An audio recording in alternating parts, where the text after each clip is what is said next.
कारी साहब खफा हो गए, इस वजह से आप रो रहे हो। अभी कारी साहब को कैसे राजी करेंगे?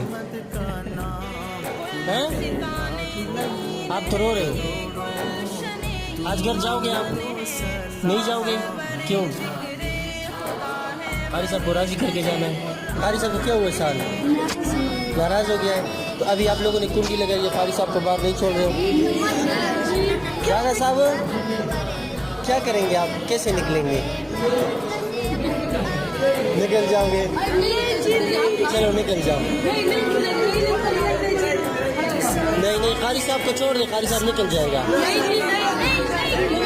नहीं नहीं नहीं नहीं, फिर लगाएगा तब छोड़ोगे। फिर लगाओगे ज़्यादा साहब? नहीं राजी होता है, बिल्कुल नहीं।